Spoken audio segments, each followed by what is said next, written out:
L'adolescence.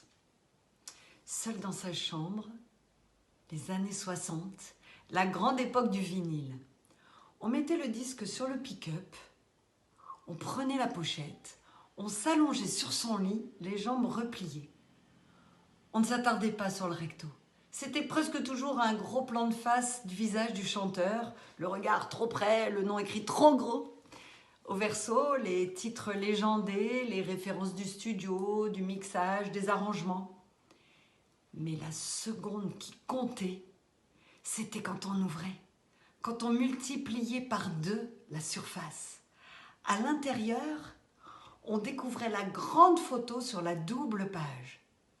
On la posait sur ses cuisses. Important cet angle ouvert.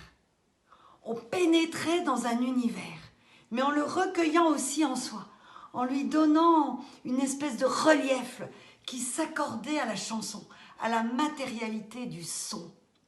Souvent en noir et blanc, la photo intérieure révélait vraiment quelque chose.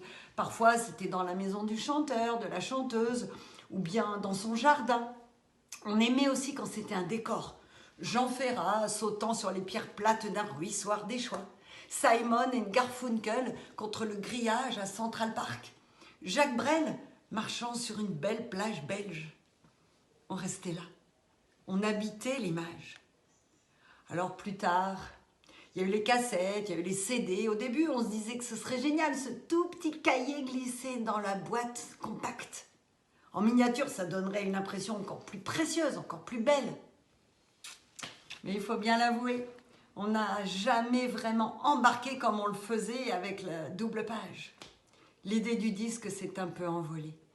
On écoute des chansons en surimpression de la vie aujourd'hui. C'est autre chose. Dans le métro, sur les trottoirs, beaucoup affichent un air ravi, pris par le rythme et par les idées. Beaucoup sourient d'ailleurs, comme s'ils se souriaient à eux-mêmes. En même temps, certains reviennent au vinyle, et c'est même branché. Et ils ont même réinventé la double page. Et ils ont même replié les genoux sur leur lit.